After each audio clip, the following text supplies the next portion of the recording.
The Greek fire service has warned that today could be one of the most dangerous for wildfires on the islands of Rhodes, Corfu and Evia.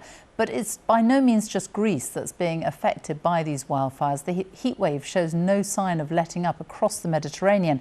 The dark areas on this map show the areas that are most at risk from fire.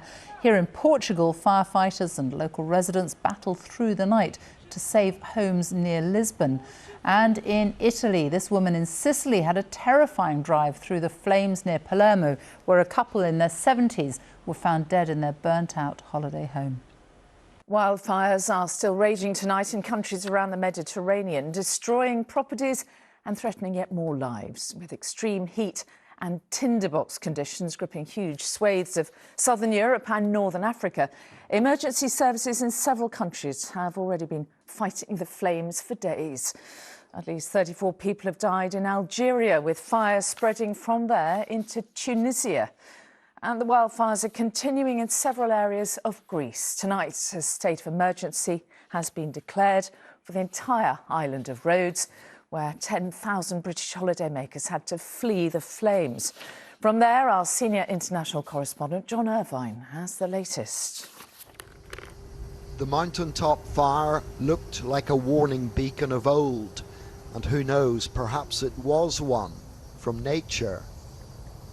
Here on Rhodes today, the wildfires were again guilty of conspicuous consumption as they advanced through the trees and foliage unhindered. The slopes were too precipitous for the fire crews to operate up there, and they'd have no water supply anyway.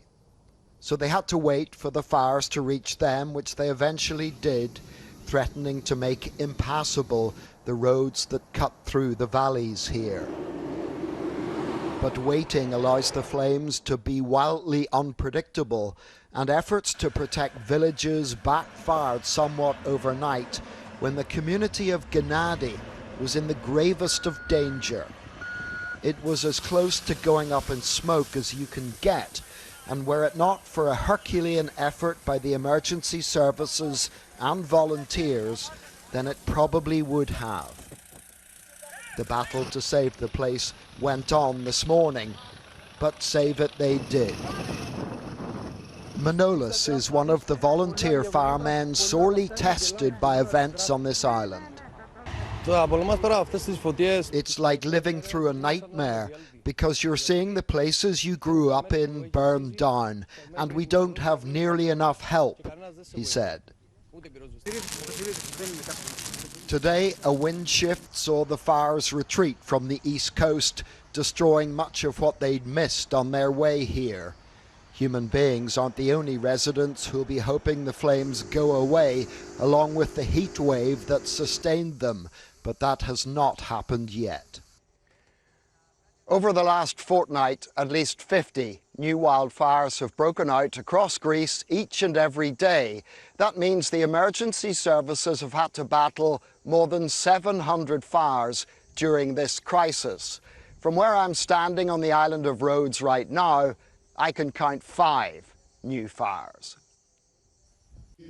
Greece has been honouring the 2 pilots killed when their water-bombing plane crashed yesterday. The men will be laid to rest tomorrow, although many of their colleagues will be unable to attend, for they'll be continuing their essential and heroic work. John Irvine, ITV News, Rhodes.